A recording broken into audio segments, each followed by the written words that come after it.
Après 5 années passées sur 3 Ténéré 700, dont 2 World Red, il est temps de vous dire si cette version 2026 est mieux que les anciennes. Et puis, comme elle vient juste d'être habillée d'un nouveau kit déco et que c'est pas mon premier sur les Ténéré, ça va être l'occasion aussi de vous faire un retour dessus. Alors dans cette vidéo, on va commencer par parler kit déco et ensuite je vais vous donner mon ressenti et mon retour sur cette World Red 2026 après 5 mois d'utilisation et plusieurs milliers de kilomètres parcourus avec sur tout type de terrain possible. Presque. Je ne l'ai pas amenée au Maroc celle-là encore. Vous êtes prêts? C'est une dinguerie, moi je la trouve trop belle. Je la mets droite.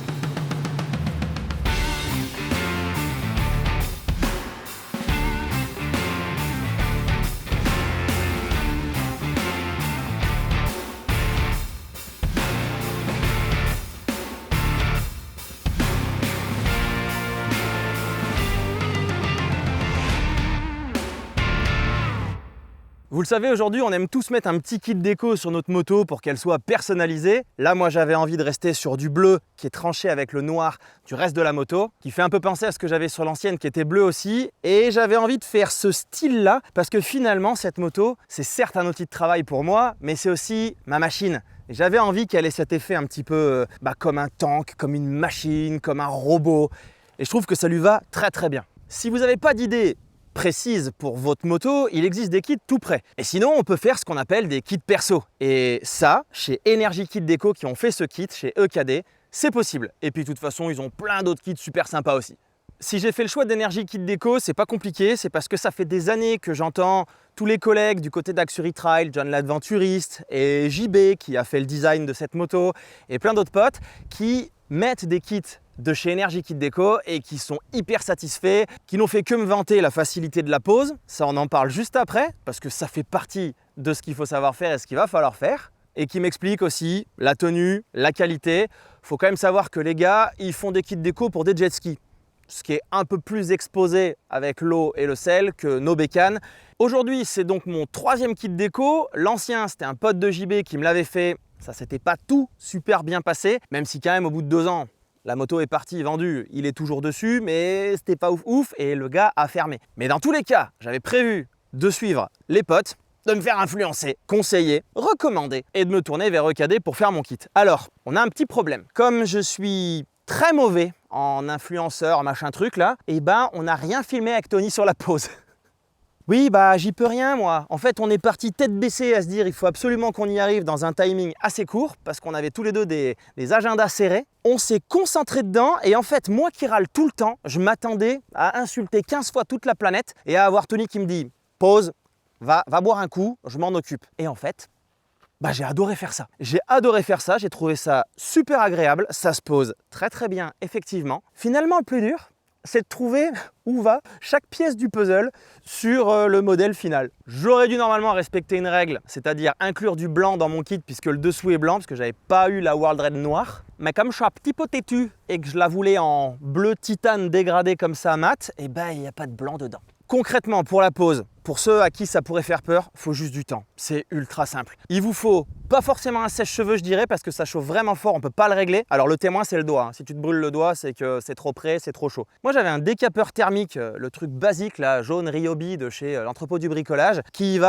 démarre à 50 degrés et qui va jusqu'à plus de 400 et quelques. Donc je l'avais mis au minimum et je pouvais m'approcher très près sans me brûler le doigt ni le kit déco. Ça permet de le détendre sur les arrondis, quand on a des arêtes, quand on a des endroits qu'il faut passer pour le coller. Et puis ça m'a même permis de faire des pièces où il y a quand même des formes. Enfin, sur la T7, franchement, c'est vraiment un truc de fou, hein. Ils ont mis des formes de partout. Et ici, par exemple, il a fallu le chauffer un peu pour l'aider à se mettre en place et à épouser toutes les formes du réservoir, toutes les formes du garde-boue. Et c'est quand même vraiment pensé pour et c'est vraiment bien fait. Donc ça s'est bien passé. Et puis après, un petit coup de décapeur partout pour polymériser la colle et c'est réglé. Et ensuite, au bout de quelques heures, on obtient une moto complètement personnalisée. Je connais même un mec qui a mis une photo de sa chatte dessus. Hein, Léandre, nous sachons. Alors maintenant, on va s'intéresser à ce qu'il y a sous le kit déco. On va parler de cette World Red 2026. D'abord, un rappel express sur ce qu'est une World Red comparée à une normale. C'est principalement 2 réservoirs, ce qui lui donne 23 litres de capacité et une autonomie d'environ 500 km. Et puis, ce sont des grandes suspensions.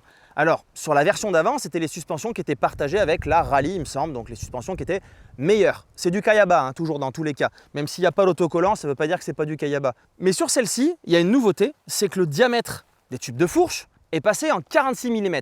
Ça veut dire quoi? On en parle juste après, parce que ça va se ressentir que ce soit sur route ou en tout terrain.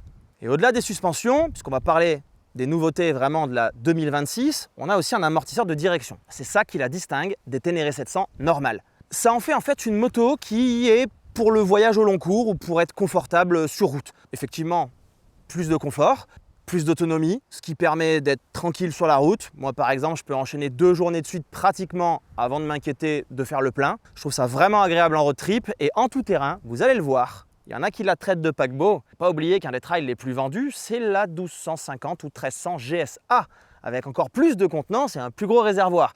Et on en voit quand même dans les chemins. Et on en voit énormément sur route. Et ce paquebot en question, pour ceux qui donnent cette appellation dessus, souvent la presse allemande, ce qui est quand même rigolo pour des gars qui produisent des PM. Bref, et dans les chemins, avec les 2 événements tout-terrain que j'ai pu faire, ils se comportent vraiment bien. D'ailleurs, il serait peut-être l'occasion de vous dire ce que j'ai fait avec ces T7, puisque je vous ai annoncé 3 T7. Une première T7 normale, la plus classique. Je l'ai gardée 2 ans, 36 000 km, avec une utilisation très polyvalente. Que ce soit du road trip routier pour les besoins de mes guides, que ce soit de la liaison autoroute, parce que quand je vais tester un guide, par exemple dans les Vosges, moi je suis de la Drôme, j'ai pas le temps, il faut que j'y aille et que je rentre au plus vite pour bosser sur les vidéos ensuite. Alors dans ce cas-là, je prends l'autoroute, donc j'ai eu fait pas mal d'autoroutes avec toutes les T7 que j'ai eues. Et puis évidemment des événements off-road que vous pouvez voir sur la chaîne. Ensuite, je suis passé à la World Raid, une 2024. Donc c'était celle qui était produite entre 2022 et 2024. Et c'est celle-là qu'on va comparer à la nouvelle 2026. Avec cette World Raid 2024, j'ai fait à peu près la même chose qu'avec ma première T7.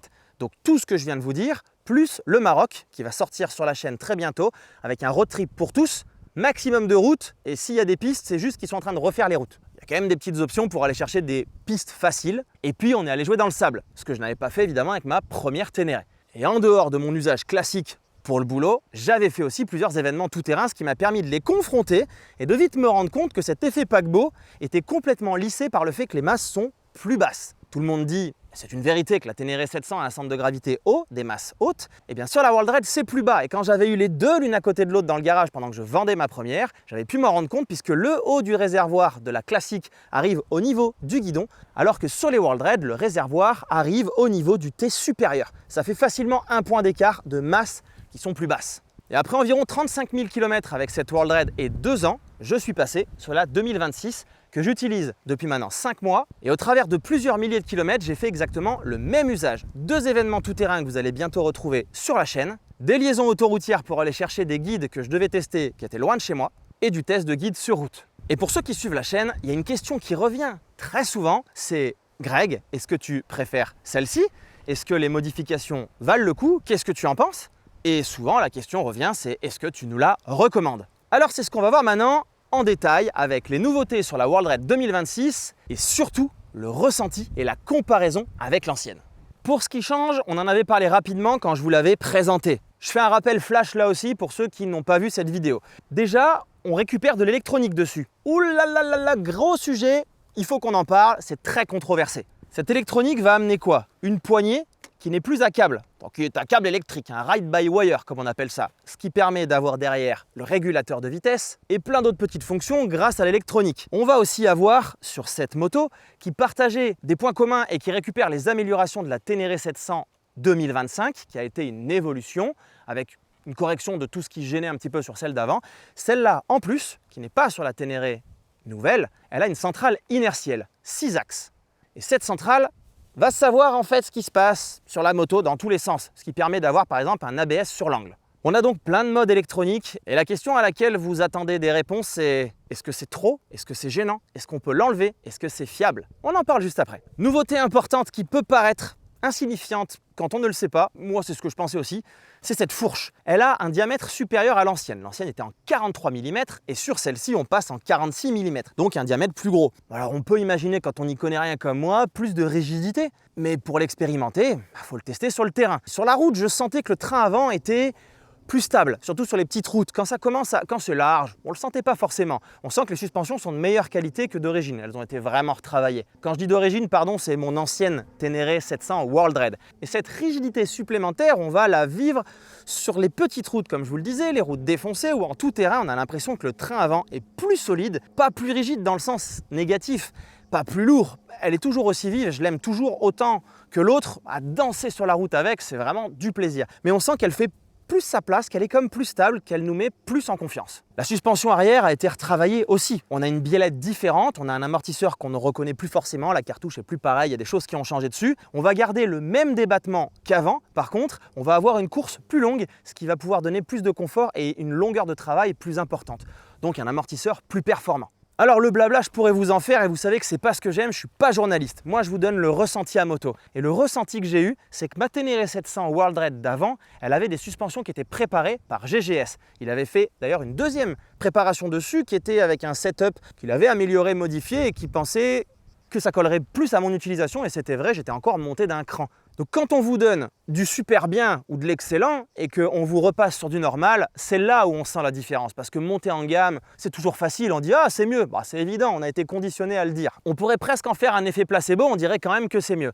Par contre, l'inverse se ressent immédiatement. Si demain je vous habitue à rouler dans une berline allemande de très haute qualité et qu'après je vous donne une voiture d'entrée de gamme, d'une construction très basique, vous allez immédiatement le ressentir. Et bien là, c'est pareil, je m'attendais à descendre franchement en gamme sur les suspensions. Énorme surprise, sur la route, j'étais très confort. Ça veut dire que si GGS prépare celle-là, on doit pouvoir faire quelque chose d'incroyable. Et le mieux, c'était en tout terrain. Là où je l'ai testé, c'est quand j'étais chargé. Alors pas avec ces valises-là, vous le verrez sur les événements tout terrain. J'avais les ADV bags, ceux qui sont plus proches de la moto, que j'avais aussi au Maroc. Vous découvrirez ça bientôt. Et j'avais quand même du chargement dedans, parce que l'idée, c'était de voir comment elle se comportait chargée, si j'étais en mode voyage. C'est ce que j'aime faire. Et quand on avait des compressions, vous savez, les petites bosses qui font, pas pour qu'on saute, mais pour que la pluie elle passe. Dessous, il y a un creux. Et si vous ne faites pas comme il faut votre jump ou votre enroulé, là, ça met une compression énorme. Et c'est là où ma première T7 d'origine claquait souvent. Et c'est là où j'avais découvert GGS, il avait fait la prépa et terminé, elle ne claquait plus. Et celle-ci, mais j'étais en droit de me dire qu'elle allait claquer puisqu'elle était d'origine. Eh bien non, j'étais à ça parfois. J'ai vraiment fait le cochon, c'était très sale ce que j'ai fait, c'était pas propre, ça appuyait très très fort, j'étais tout mon poids dessus. Bref, je ne l'ai pas vraiment respecté sur ce coup-là. Et c'est là où je me suis senti presque en bout, c'était à 2 doigts d'être embuté. Et ça arrive très rarement. On n'est pas tout le temps chargé en off-road pour la plupart des gens et il n'est même pas réglé à l'arrière. Ce qui veut dire qu'en tripotant les vis parce qu'il est entièrement réglable, vraiment d'origine, ils ont fait un super taf. Et lui, là, le moulin, là, le CP2, là, où je vous ai dit qu'il restait à 74 chevaux, qu'est-ce qu'on en pense? On entend la presse et des utilisateurs qui disent il est plus creux en bas, d'autres qui disent l'inverse, qui disent qu'on a plus de couple en bas, surtout en tout terrain. Tout le monde se contredit. Moi, ce que j'ai eu l'impression, c'est comme je vous l'ai dit tout à l'heure, peut-être est-ce le ride-by-wire, mais je pense que c'est surtout Euro 5+. Vous le savez, celle-là, 73 chevaux sur un 700, les autres, ils en mettent 20 de plus. On sait la fiabilité, on sait ce qu'ont fait certains à travers tout le monde entier avec ces T7 dans des conditions horribles, que ce soit très chaud ou très froid, et elles n'ont pas bougé. Donc ce CP2 Euro 5+, ride-by-wire au niveau de l'accélérateur, moi j'ai trouvé qu'en bas, peut-être qu'il en manquait un peu par rapport à avant. Ou alors ça rejoint ce que je vous ai dit, c'est que j'ai mon habitude de faire comme avant et que peut-être il faut y aller plus franchement. Mais une fois qu'on est dans les tours, j'ai retrouvé la même hargne que certains aiment beaucoup et trouvent rageur sur les autres motos qui sont équipées du CP2, que ce soit la MT-07 ou que ce soit la Tracer par exemple, pour ne citer que ces deux-là. J'ai trouvé que dans les tours, ça se passait comme avant et c'était joueur et ça convient à mon utilisation. J'ai pas besoin de plus, de toute façon en troisième, on a déjà perdu 2 fois son permis. Donc ça ne sert à rien d'avoir 150 chevaux, je ne saurais pas m'en servir. Comme j'aime à dire, une moto comme ça, je l'utilise entre moitié et à fond, alors qu'une moto qui fait une centaine de chevaux, je vais l'utiliser entre 0 et moitié. Sinon, soit je perds la vie, soit je perds le permis. Soit c'est plutôt sur un circuit qu'il faut que j'aille et pas sur un trail. Donc ça, c'est mon ressenti sur le moteur qui vient compléter ce que je vous ai déjà dit un petit peu avant et ce que je dirai après sur cette vidéo. Et il y a aussi autre chose qui vient avec l'électronique. Ce sont des petits à-coups. J'ai trouvé qu'il était plus difficile, en fonction des vitesses où on est, de maintenir une vitesse très basse, à bas régime par exemple, genre en deuxième en ville à 30 à l'heure derrière une voiture qui ne sait pas ce qu'elle fait. J'ai un peu tendance à coller, il faut que je sois réactif, mais j'ai aussi une chaîne qui est toujours ultra détendue puisque j'aime bien voyager avec une chaîne détendue, ça c'est mon reste de 650 Transalp pour ceux qui connaissent, et c'est surtout que je suis souvent chargé, pas avec le même chargement, et en tout terrain, quand ça pompe, je ne voudrais pas que la chaîne ça lui tire trop dessus. Réflexe de quand tu as une 650 Transalp des années 2000. Donc ça peut jouer aussi sur les à-coups. Je ne suis pas tendu quoi. Mais je sens que ça vient aussi de cette différence de l'électronique. On apprend à faire avec, c'est pas gênant. Vous savez que les anciennes T7 avaient aussi ça des fois quand on coupait les gaz en troisième ou quand on rendait. J'avais pris une espèce de vieille habitude, c'est de prendre légèrement l'embrayage pour lisser ça. Il y en a plein qui le font sur d'autres bécanes, il y en a plein qui savent le faire, surtout en duo, pour pas avoir le passager surpris en permanence derrière. Bon, c'est pas plus gênant que ça et c'est pas un argument que je vais prendre pour mettre en sa défaveur et pour dire rendez-moi l'ancienne. Clairement pas. Alors ensuite, partie cycle, il n'y a pas que ça. Moi, il y a un truc que j'ai ressenti tout de suite, et là, après avoir fait 5 mois d'utilisation, je peux que vous le confirmer, c'est le freinage. C'est passé en durite Avia. C'est ce qu'on aime bien faire pour avoir un freinage plus puissant. Ça veut dire que ce sont des durites tressées en métal, c'est ça qu'on appelle des durites aviation, ce qui veut dire que quand on freine fort, elles n'ont pas de capacité à se dilater. Donc toute l'efficacité, elle file dans les pistons et on freine plus précisément, et peut-être plus fort même. Revers de la médaille, c'est ce que j'avais toujours dit quand je vous présentais les premières T7 que j'ai eues, c'est qu'en off-road, un freinage puissant, c'est pas toujours intéressant. Et à doser, c'est beaucoup plus compliqué. Ça reste pas non plus la freineuse du siècle. Et bonne nouvelle, sur route, elle freine vraiment mieux, y compris à l'arrière. Et en tout terrain, ça n'est pas du tout gênant. Je me suis pas fait peur, j'ai pas dérapé. Et d'ailleurs, au niveau de l'ABS, je fais pas toujours ce qu'il faut avec. On va en parler sur la partie électronique. Bah non, en même temps, pendant qu'on est dessus, on va tout de suite aborder la partie électronique. Du coup, l'accélérateur, quand vous avez connu une World Red classique et deux Ténéré classiques pendant 4 ans, elles avaient la même façon de réagir. Là, c'est une façon différente. Alors visiblement, à la Red Bull Romagnac, là, des Paul Tarès, des Kevin Gallas et compagnie, avec l'accélérateur électronique, ça les a pas trop gênés pour sauter des machins de chantier en béton comme ça et faire le bras par-dessus. Ça vient peut-être du pilote, le problème. J'ai échangé effectivement sur ce sujet avec Yann Dupré, qui est à l'école de pilotage Ténéré Center Trail Attitude, qui a donc la même que ça pour lui, pour instructeur, et qui m'a dit, en fait, c'est juste qu'il faut mettre plus de gaz. En bas, il faut y aller plus, avec plus de louche. Si tu veux faire le petit brap, il faut mettre plus de louche. Donc, bah oui, moto différente, électronique différente, Euro 5 plus au lieu d'Euro 5, forcément, il y a des comportements différents. On garde la même puissance, donc ça veut dire qu'ils ont un peu travaillé à gauche à droite entre les cartographies, puisqu'on a 2 cartos dessus. On a une boîte à air qui est retravaillée, bref, 2-3 petits trucs qui font qu'on arrive à la même puissance, alors que Euro 5, c'était déjà castrateur, mais Euro 5 plus, encore pire, et que l'accélérateur électronique peut aussi jouer là-dessus. Donc franchement, ils ont réussi à travailler sur ça, et c'est à moi de m'adapter. Je pense qu'il faut juste que j'apprenne à utiliser cette moto différemment des 4 années d'habitude que j'avais. Le régulateur de vitesse, par contre, ça, c'est la pépite. Alors c'est sûr qu'on s'en servira pas dans toutes les circonstances, mais quand on est sur de la liaison, si on a fait par exemple du off-road, qu'on veut se détendre un petit peu et laisser aller tranquille sur une nationale entre 2 pistes, ou qu'on fait une liaison d'autoroute, ça devient indispensable, ça me manquait. Avant, j'avais mis un espèce de truc qu'on coince sur la poignée. Là, c'est juste du bonheur. Et puis ensuite, on a tous les modes électroniques. Bonne nouvelle, tout ce qui est intrusif, ça peut se désactiver et ça peut rester en mémoire. C'est-à-dire que des fois, je ne suis pas très futé, moi. Y a des moments où quand je vois un bord de route avec des graviers ou des graviers sur la route, j'ai des problèmes comme ça. J'aime bien faire du kevinage à la roue arrière. Et ça, la première fois, ça ne marchait pas. Bah oui, traction control, j'aime pas le traction control. Et alors ça, c'est le genre de truc où le nombre de copains qui se sont gaufrés en off-road dans des côtes comme ça et qui ont dit « bah oui, j'avais le traction control, ça me coupe tout ». Je veux pas de ce truc. Sur 73 chevaux, je pense que le risque est modéré de jamais rouler avec. Donc j'ai réussi à le désactiver. Enfin, c'est hyper simple, c'est dans les menus. Et on ne l'a plus jamais. Ça reste, elle l'oublie pas. Vous voyez là, on a un petit plan sur les Komodo qui sont tellement mieux que l'ancienne roulette qu'il y avait sur le côté qui finissait par gripper, qui changeait en garantie s'il fallait, mais là ici on est sur un joystick mais qui est tellement bien fait pour accéder dans les menus. Je ne vais pas vous faire une démo, je ne supporte pas ça, c'est super long, mais c'est tellement agréable, intuitif pour aller changer à chaque fois et voir les affichages qu'on veut, pour rentrer dans le menu et voir si on veut mettre des poignées chauffantes, faire des réglages, changer le thème par exemple. Et puis ici, on a le bouton avec les modes pour voir si on se met en mode sport ou si on se met d'un clic en mode explore. Pour le traction control qui est en mode off-road, l'espèce de truc d'anti-patinage sur l'angle et compagnie, là ça moi j'en ai pas besoin, enfin voilà, il y a plein de choses. Bon là j'ai laissé l'ABS, mais d'ailleurs normalement tiens, si je garde appuyé ce bouton comme je vous l'ai dit, ça fait quoi? Ah bah voilà, ça fait le dernier paramètre que m'a mis Yann, ça vient d'apparaître. Donc on est en off-road complet, elle le sait. On a l'ABS off-road à l'arrière qui est, ah oui, l'ABS à l'arrière étant off-road, il est off, c'est dur à dire. Et à l'avant, je l'ai laissé parce que Yann m'a conseillé de le laisser. Et quand on fait un simple clic dessus, si on garde appuyé, ça se met. Si on fait un simple clic, ça s'enlève. Et l'ABS à l'avant, il est quand même bien foutu. Tous les événements off-road que j'ai fait, de toute façon, c'est pas compliqué. J'ai gardé les 2 ABS. Il y a une fois où j'ai eu vraiment peur parce que c'était comme ça. Mais sinon, franchement, l'ABS est vraiment bien fait. On peut le garder à l'avant, l'enlever à l'arrière. C'est ce qui est le plus recommandé, en tout cas, par ceux qui ont l'habitude d'utiliser des T7. Ce qui fait dilemme et ce qui fait tout le sujet du débat, c'est que la Ténéré 700, et y compris moi, on l'a toujours vendue comme une moto qui était simple, pas d'électronique, à part l'ABS, et basta. Ouais, et l'injection aussi. Mais il n'y avait pas grand-chose de plus.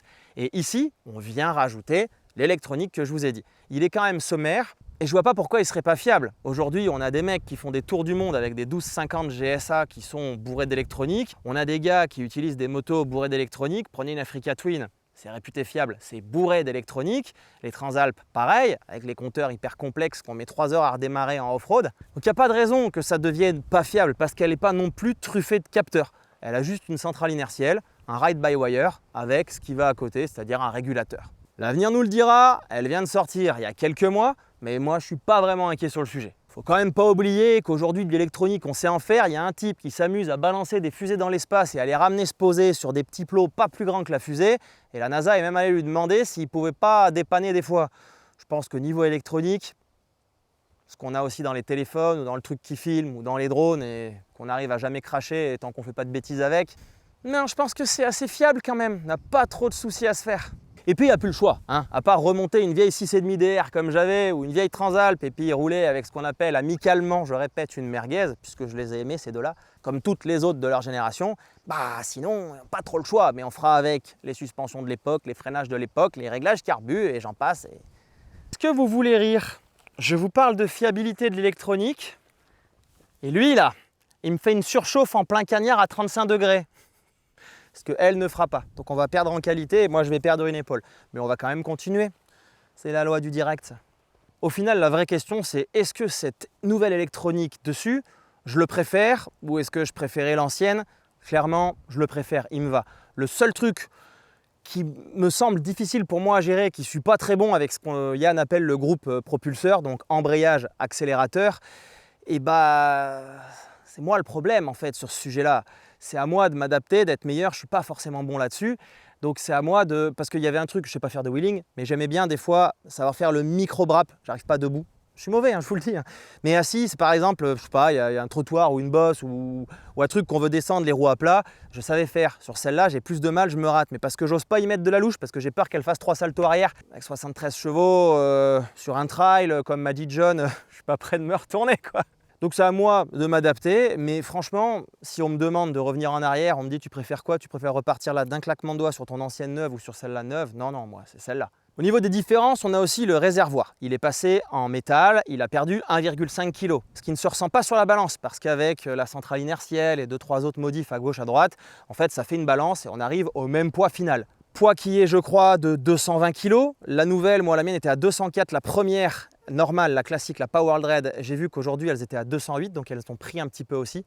Ça nous fait en tout cas une dizaine de kilos d'écart. Je trouve que c'est pas non plus énorme par rapport à ce qu'on lui dit des fois, c'est que c'est un paquebot. Mais la réalité des choses, c'est qu'est-ce que ça donne quand on est dans un chemin comme ça, par exemple, ou un chemin même plus complexe, où là où je le ressens mieux, et je l'avais tout de suite vu sur ma première World Dread, je vous l'avais dit pour ceux qui hésitent encore, et qui la jugent au faciès. Faut pas juger au faciès, ça n'est pas bien. C'est pas parce qu'elle paraît large de l'avant, ou mieux, large de l'arrière, parce que là c'est là où vraiment on voit l'ampleur des réservoirs, que ça veut dire qu'elle est pataude. Si elle est bien faite, elle ne sera pas pataude. Les premières pistes un peu compliquées pour moi, c'est-à-dire ce qu'on appelle sur les événements du rouge foncé, voire du noir un peu tranquille, c'est quand même compliqué, enfin en tout cas pour moi, et en tout cas avec une moto comme ça et mon expérience, et bien les premières expériences que j'avais eues avec la première World Raid ou que j'ai eues avec celle-là, ça a été le même ressenti, c'est en fait, je suis plus à l'aise qu'avec la T7 normale, parce que effectivement ça se sent qu'elle est plus agile, que les masses sont plus basses, et quand il y a par exemple, vous savez, cette épingle dans des cailloux un peu mauvais au sol qui bouge,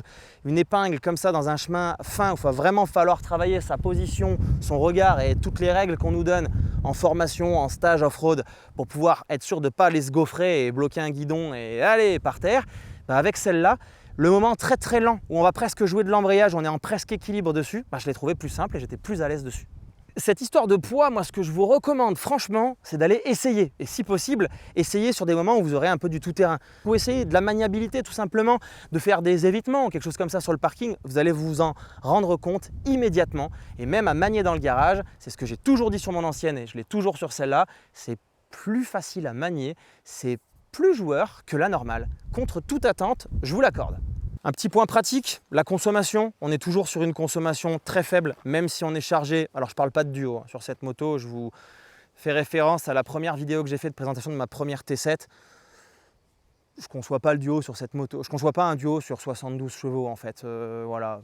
Mais même chargé et même en jouant un peu avec, en se servant de sa puissance, parce que sur route, on va y arriver plus facilement quand ça grimpe ou dans des cols qu'en off-road, là, il faut vraiment être très bon, je pense. On est en dessous des 5 litres, ce qui est vraiment faible et ce qui me donne 500 km sûrs d'autonomie avec ce réservoir-là. Vous êtes au courant, hein, les petits correctifs améliorés, là. Par exemple, l'embrayage, le carter, il a été raboté un petit peu, hein, comme moi j'essaye de faire en ce moment, pour gagner du poids sur la moto, bien évidemment, mais c'est surtout que ça permet de freiner sans décaler le pied. Vous savez, ceux qui ont des T7, vous connaissez ce freinage, là, pied décalé en off-road. Bah là, il n'y a plus besoin, c'est pied aligné, ça gêne plus. Ah oui, et aussi, la béquille, le contacteur de béquille. Alors là, celui qui arrive à le péter, je t'explique là, t'es en épaisseur quoi, 2 mm minimum. Ce truc, il est intordable, il bouge même pas à la main. Le capteur de béquille, il est là-dessous. Autant vous dire que lui, il craint plus rien. Alors au final, le grand râleur que je suis est un bon témoin pour vous dire si je regrette mon ancienne, si je vous conseille plus l'ancienne ou si celle-là me va bien. Eh bien oui, celle-là me va bien. Cette modernité me convient, c'est pas non plus trop. Contrairement à ce que peuvent dire certains, non, on ne perd pas la philosophie complète de la moto. Et il y a un truc qu'il faut retenir, parce que tous ces sujets-là peuvent être sujets à débat. Mais il y en a un sur lequel on ne peut pas débattre. C'est quand je suis dessus et que j'ai une banane jusque là et que je me dis j'adore cette moto. Et ça, depuis les premiers tours de roue avec, c'est clairement un indicateur qui est personnel, mais qui ne peut pas être contredit. Et surtout, qui ne ment pas. Alors voilà, vous avez maintenant la réponse à la question que vous êtes nombreux à me poser, que ce soit sur les réseaux, par mail ou en commentaire YouTube, sur mon avis sur cette nouvelle Ténéré World Raid 2026. Est-ce que je vous la recommande? Si vous aimez la Ténéré, évidemment. Est-ce que plutôt une World Raid qu'une normale? Je l'avais déjà dit, je resigne sur la même idée. Il y a un truc qu'il faut retenir, c'est que la moto, c'est une passion, sinon j'en aurais pas fait mon métier. Mais quand on met les deux ensemble, ça veut dire que ça devient un outil de travail. Et demander à un gars si ça lui ferait plaisir de travailler avec un outil pourri toute la journée et toute l'année, qui ne lui convient pas, qui ne va pas, sur lequel il râle, où il voudrait un autre outil, où il envie l'outil des autres, bah non, c'est impossible ça. Et clairement, j'envie pas l'outil des autres. Cette bécane, que ce soit une partenaire de road trip, que ce soit un outil ou que ce soit une machine à plaisir, tout me va. Si vous avez des questions, n'hésitez surtout pas, vous le savez, je suis dispo, surtout sur Instagram. Pendant quelques temps, vous allez revoir l'ancienne puisque toute la série sur le Maroc va sortir. Et un ou deux autres trips, je crois que j'avais en retard dessus. Ça va peut-être se croiser à des moments puisque vous avez déjà vu celle-là en version d'origine dans le Jura et dans le Doubs. Et juste après ça, vont arriver beaucoup de road trips et beaucoup d'idées super sympas avec celle-là. Bon, il avait raison l'autre là, 35 degrés, je sens les gouttes qui coulent de partout, je vais passer en surchauffe moi aussi. Alors je vous dis à bientôt dans une prochaine vidéo. Ciao ciao!